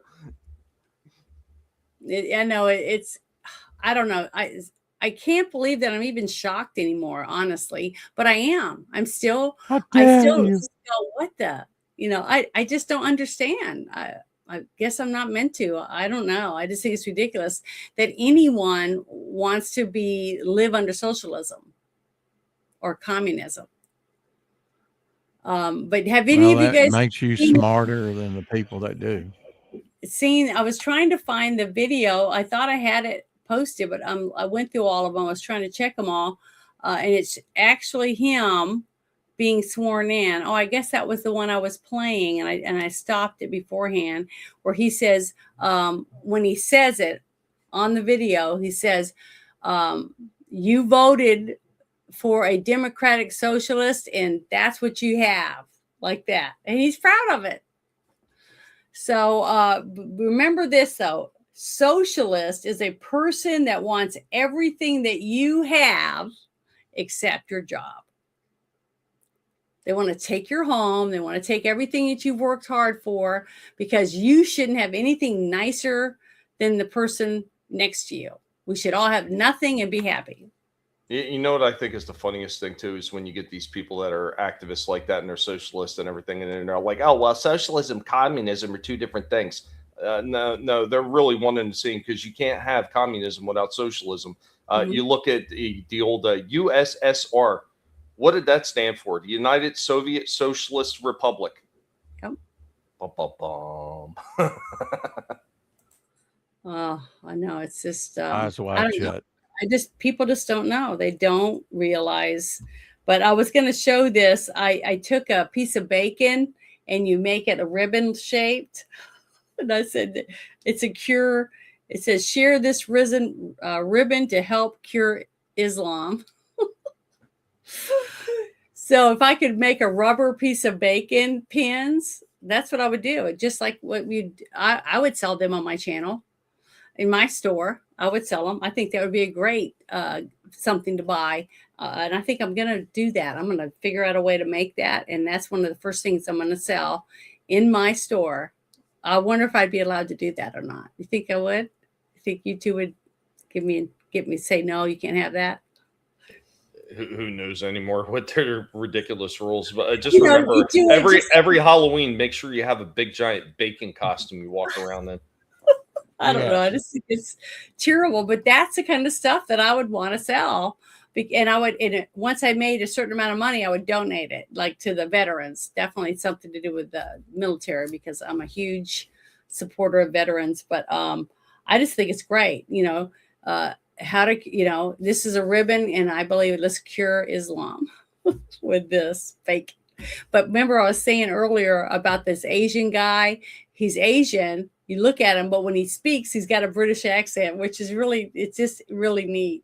But he's funny, and he took his shirt off, and he put his shirt on, and he made it basically out of pieces of bacon all over him. And then he was singing and stuff. It was hilarious. I'll have to try to find it, but it's on my timeline. But you'd have to go through the whole thing. But it's just funny as heck. And he does that. He does. And I know he probably gets in trouble a lot, especially now that you can get arrested if you post something online that they feel is mean Hate or whatever. They speech. can arrest you for it. Hate speech. Oh, it's just scary as hell. That's the most irritating made-up term I've ever heard in the world. Hate speech. I Yeah, mean, right. even the Supreme Court said that's absolute nonsense. Mhm. Yeah, it's terrible. Yeah, get arrested for it. But I just want to say thank you to guys. You got anything coming up, Tommy? What's going on with your channel? And then I'll ask Rex. The same thing as always. Just doing the toy show. We moved the time up to 7:30, so hopefully we get done a little bit earlier from now on. The last week that didn't help me, or I mean this week it didn't help me at all because we wound up running like 4+ hours because we did the best of 2025 with the toys. So yeah, eventually I'm going to get some other stuff going. I need to get a new computer now. So the internet's better, but now I need a new computer since one died, and then I'm going to move into some other stuff, bring going old school back and talk about the really old stuff again, old retro gaming and like super old shows like cartoons and everything, and have that fun again. Yeah, that's about it for me. That's about all I got going on. So Okay. appreciate you inviting me on, Janet. You're welcome. I've been friends with you for quite a while, and I think you're awesome. So I try, and I try not to be too irritating. No, you're not. I know I try. I'm very irritating to a lot of people, but Rex, what do you have going on with your channel? Well, we didn't do Feature Friday this week because I was just late and forgot all about it, but we'll do Feature Friday on the 9th, which where we feature comic book artists. It'll be Jose Luis Garcia Lopez, big DC artist for many decades, since the 70s at least. And I'll be on the mic stand on the 18th. That's all I've got on the agenda right now, except to work on the daily, 4 o'clock shadow show and make that as big as it can. And, slow growth, but that's great. Thank you for coming on last night, the draw stream. There'll probably be, I usually don't do an early draw stream on Saturday, but I'm kind of feeling it. Yeah. Good. I'm right now. I'm just trying to stay in my headspace and out of the lane and don't get hit by anybody else that's driving, Yeah. Well, good luck on that. Hope it works out Yep. for you. But Yeah, I know. tomorrow I'm going to be playing, I guess you'd call it Pathfinder with Bruce, and it would be his high inside, the one where it's bigger players and we all have multiple characters and things like that. So I'll be playing that. And then Sunday, we're going to be reviewing the movie, The Big Lebowski, which I've never seen. I've heard all about it. I've seen bunches of memes and stuff, but I've never seen the movie yet.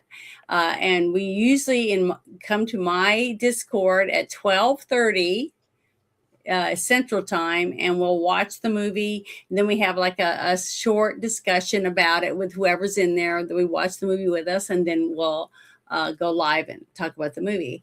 But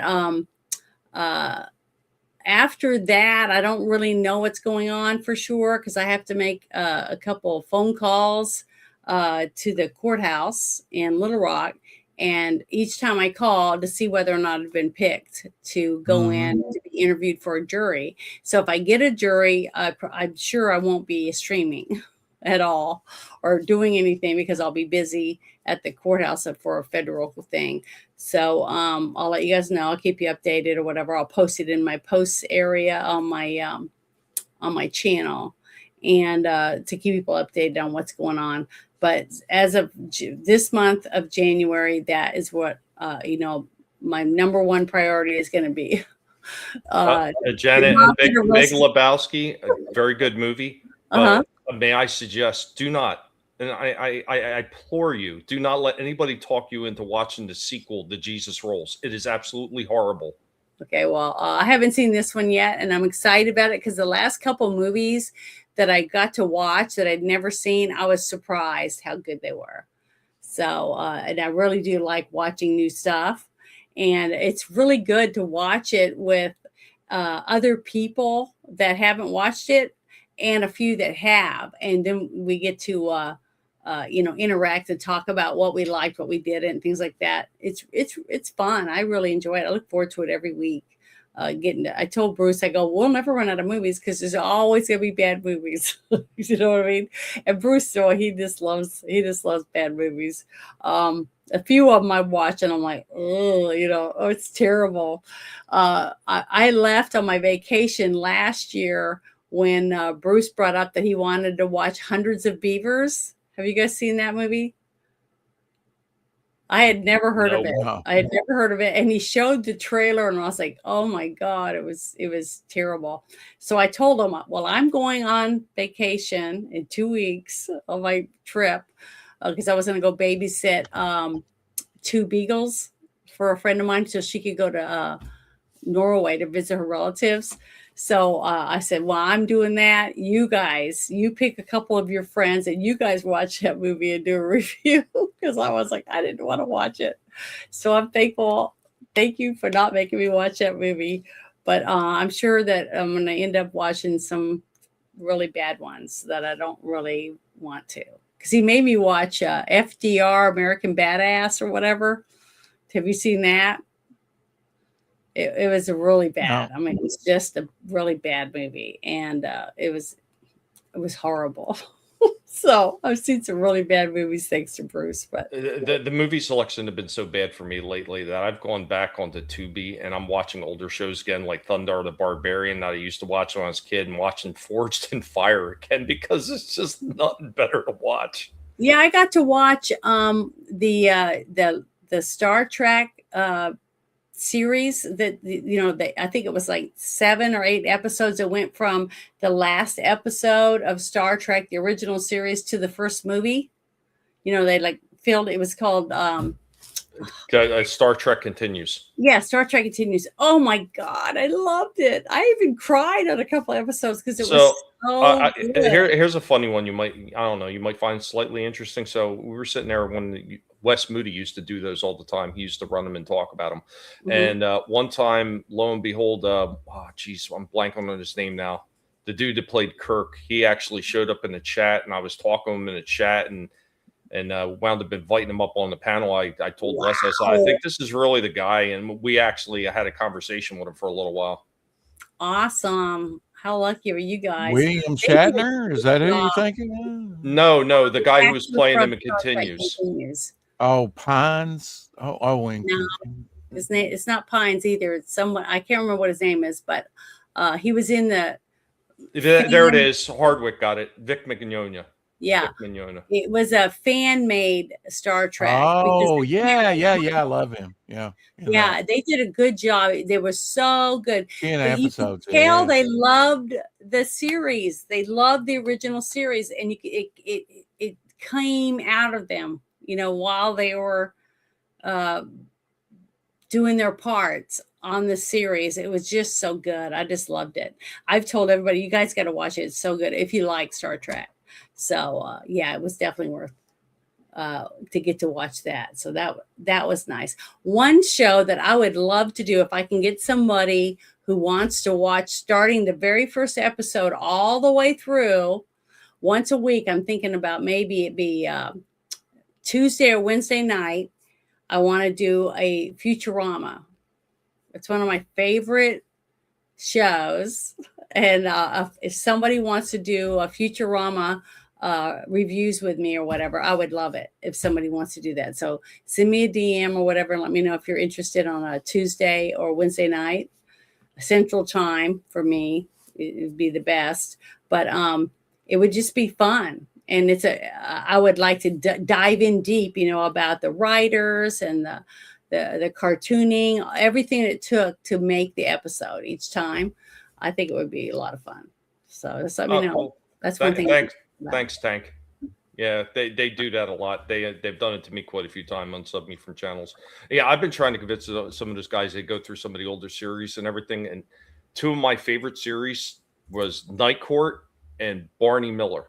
I love those 2 shows. Oh, I love Night Court. Yeah, it's a good show. But yeah, I won't watch the new one. I love the old stuff. well, yeah, the stuff that my mother used to watch, she just loved it. She loved Johnny Carson. She loved MASH. Trying to think of some of the other ones, but she just, her and my mom, and my grandma would sit and watch a lot of these shows together. So Hogan's Heroes, McHale's Navy. He was into soap opera, Days of Our Lives, and stuff like that. I never watched any of that junk. Night Stalker. So yeah, Night Stalker, that was a good series. Yep. I liked stuff like the Tales of the Crypt. That was something I liked on TV, when I got to watch it. That was really good. Beretta was not bad. I never really watched anything Never like that. watched Beretta? Okay. No, sorry. But thank you guys for hanging out with me tonight. I really appreciate it. It was a lot of fun. I hope that everyone in the chat at least got something out of what we talked about. There's so much going on, I think, right now behind the scenes that we have no clue about. I really believe it.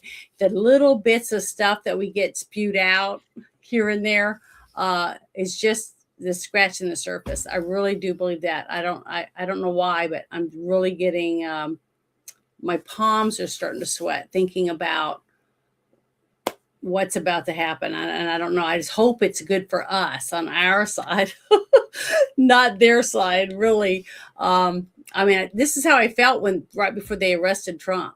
I had this weird feeling that something big was about to happen, but I wasn't expecting them to do that. But that's what happened. So I don't know. It's like an intuition or whatever, I guess. I'm not trying to say I'm a witch or anything like that, but I just have this itch or feeling something's about to happen, something big. So I hope it's in the positive and not the negative. Too. That's what I'm saying. I've been praying, please let it be something good for a change for us, for our country and for our veterans and all the people who sacrificed so much to make America what it is, that's what I want to see. I want to see that, something good like that. But thank you very much. And hope you guys have a wonderful, wonderful weekend. You too. Have a happy new year, Yeah, it's going to be, hopefully it's going to start off with a bang and be great all the way through, but we'll see. But thank you guys. Talk to you later. We will see. Later. If you voted for Donald Trump, that means that you stand for everything that is going on in our country right now. That you stand for all these tariffs, that you stand for this mass deportation, that you stand for getting men out of women's sports. I mean, the list goes on and on. You actually stand for this. If you voted for Trump, you actually stand for this. And if you voted for Trump, I just want to say that I love you and thank you so much for saving this country. Have a blessed day.